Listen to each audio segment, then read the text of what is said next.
Here we go with example 10. We're now thinking about cosine rather than sine, and our restricted domain has changed from 0 to 6 pi, so we need to be thinking about that as well. So this looks like a complicated equation, but really we're going to think about first making it more simple. We're thinking about cos theta equals something. We got to figure out what that something is by rearranging our equation and making it more simple. So the idea is we need to try to rearrange this so that we have just cos theta, and that theta in this case is going to be x minus 3 pi over 4. So normal algebra, first thing we need to do is subtract 1 from both sides. So here we go, we'll do that. And we have this, so negative 1 on the other side. Now normal algebra again, we have this is all one term. To get the cos theta part by itself, we need to divide by root 2.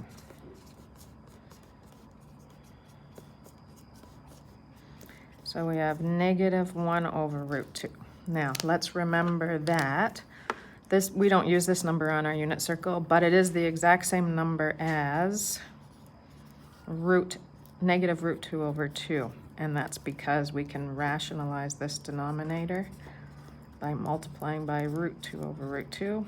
And we'll get negative root 2 over root 4, which is negative root 2 over 2. So we're looking for that place on the unit circle where we have negative root 2 over 2 in the cosine position. All right, so where does that happen? Cosine is the x-coordinate. Negative root 2 over 2, it's going to be here in the middle of that quadrant and in the middle of this quadrant.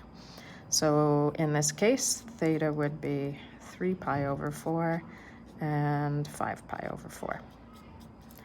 Okay, so those are the things we're going to be thinking about.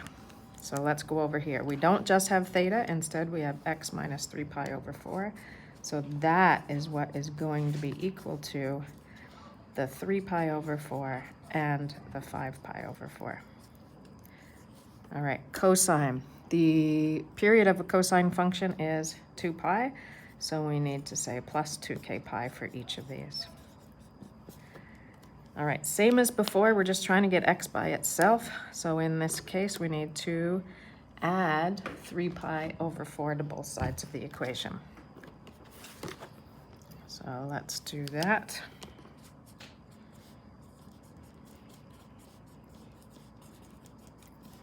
Plus 3 pi over 4. And do it with the next part down as well.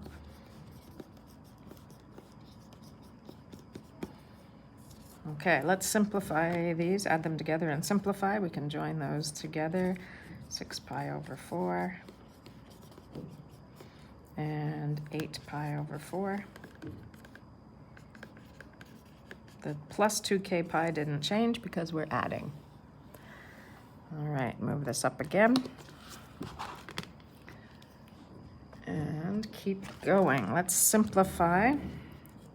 6 pi over 4 is 3 pi over 2. And 8 pi over 4 is 2 pi.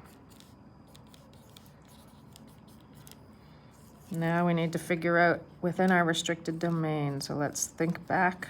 Our restricted domain for this question was 0 to 6 pi.